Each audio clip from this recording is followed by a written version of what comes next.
Everyone, my name is Mark Lawrence Elresma from BSHM2C. Today, I'm gonna show you the different types of silverware. So let's start. Pastry fork used for pastries and cold meats. Carving fork used for large roast ham sticks, fowl and other meats. Large serving fork used for serving meats, fowl or dish like pancit and other oriental noodles. Snail fork used to draw out snails from shells.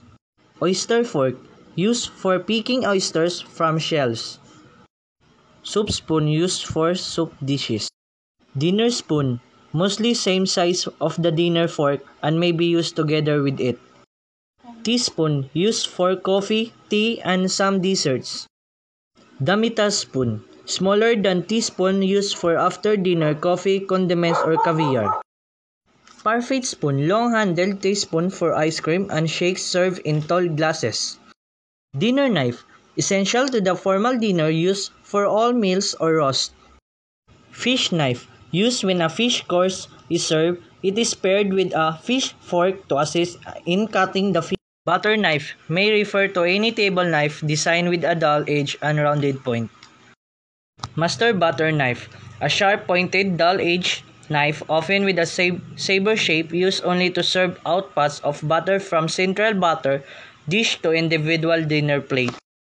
Cheese knife, specialized for the cutting of cheese.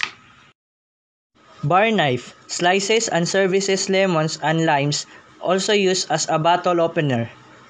Carving knife, used for large roast ham, sticks, fowl and other meats.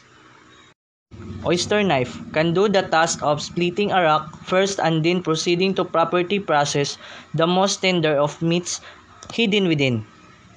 Cake knife used for slicing cakes.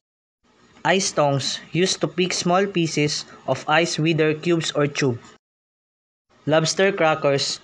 These are used to crack when they are cooked and served with a shell. Snail tongs used to hold up a snail shell to draw out the snail with a fork. Gravy ladle, used for sauces, gravy and dressings. Soap ladle, used to serve soap. Pasta tongs, used to serve pasta or may also be used for chopped green salad. Meat tong, this is intended for meat items and can also be used for pastry items.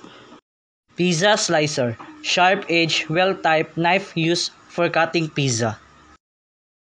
Kitchen tong, big tong used for frying.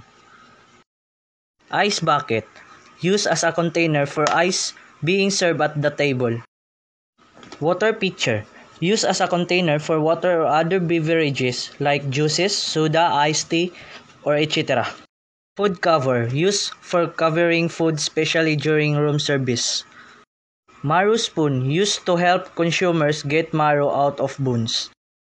Stick knife, used to carve sticks, allowing the juice to flow out slowly.